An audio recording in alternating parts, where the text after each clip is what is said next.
Hi, it's Savannah Ogwin from Savannah Land 2. This week, I want to share how I made these super cute mug rugs using several Paper Smooches stamps. Now, this idea of stamping on fabric isn't new. I didn't think up this idea, although I wish I had. I've been wanting to try this technique for almost 6 months. I saw a super cute stamp bag and thought to myself that I could recreate that using my Paper Smooches stamps and fun fabric. And I know that you will want to try stamping on some of your fabrics and projects because Christmas is coming. These little mug rugs are perfect for stocking stuffers, bosses, friends, and even for someone who already has everything, because I guarantee they don't already have a handmade Paper Smooches stamped mug rug. So to get started, you really need only a couple of supplies. You're going to need some paint, and I'm not really fancy, and I probably should have used some fabric paint, but I just used the good old acrylic paint that I had in my closet. You're also going to need some fabric. You can definitely stamp over pattern fabric if it's a lighter color or design, but for my project I'm using some neutral muslin. Now I'm also using a piece of muslin for the backing and batting in the middle. You're going to need a foam brush, but I didn't have one, so I thought outside the box and I used some of my sponge daubers. I just cut them up and used those instead. You're going to need some wax paper and scrap paper, and you will need your Paper Smooches stamps. Now for this example, I'll be using this circle stamp from the Artisan Blocks, but I have a quick tip for you for choosing some of your stamp images. You might want to use a solid image when stamping with paint. You can see on these two examples that the transfer turned out amazing. They were deep colored and really nice images when stamping with. Now my wood grain example is super cool and I absolutely loved how it turned out. It's kind of rustic, but that was a total mistake. I wanted a clean transfer of paint, but because the lines are so thin and it was a large image, the end result was a bit messy. So my point is that you want to use a fairly large or solid image. Now you can use detailed images and smaller stamps. Here's an example of the fox from Paper Smooches Smoocheroo set, and I started over here and then continued stamping out, and as I stamped out, the paint gathered together and it kind of ruined the image.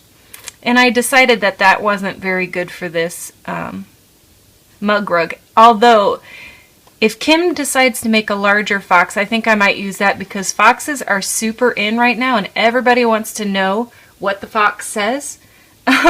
So I wanted to use that image, but I might be able to find a way to use this little guy somehow. So if you do use a small detailed image, be sure to wipe your stamp frequently and use less paint. Okay, so let's get started. First, you're going to want to place your fabric on some scrap paper. And this is going to prevent any paint seeping through the fabric, and it will protect your workspace. Next, you're going to want to put some paint on wax paper, and I'm actually going to tape this down because of the edges. It tends to curl up on me. I need another piece of tape. Hold on one second. Okay. So we're going to put some paint on some wax paper, and I'm not really sure which color I should use. I really like how that yellow looks. I'll use the yellow. Just shake your paint, and a little paint goes a long way, so you don't need a lot.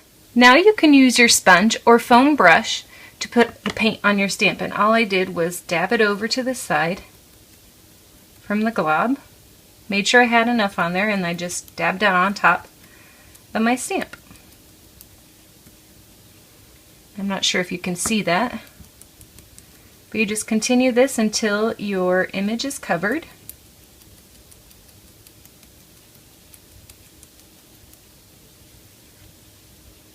And then you place it on your fabric. Press firmly and then pull it off. And you will actually continue this process, repeat it as many times as you like. You can even switch out the paint colors or images that you use for your design. You could put a couple different patterns in the background if you want.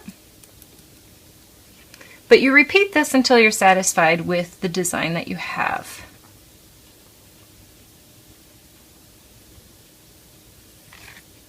Now please note that you'll want to wash your stamp as soon as you're finished. So be sure to have a bowl of warm soapy water nearby that you can place it inside of. Next, you'll just let your ink dry for about 15 minutes or longer if you have fabric paint, or if large areas like this have a lot of heavy paint. Finally, you will heat set the paint, and I'm going to set this aside so I can show you what to do. You will heat set your paint, and to do this, you will just turn your painted fabric over and iron the back side. And then you're going to finish your project by sewing or following a sewing pattern. And all I did for these was stitch along the edges, turned it inside out, and then top stitched it again. That's it! The best part about stamping on fabric is that you can literally make any project and any design. I hope that you will try making some stamped fabric pieces for your next creation. I would love to see someone make a shirt or bag with this technique and Paper Smooches stamps. Feel free to stamp some mug rugs. Remember, Christmas is coming. Please leave a comment below with a link to your creation or project. I'd love to check it out. Or link up to the Inspired by Virtual Smooches post. Maybe you will be our next featured fan. Thanks so much for watching.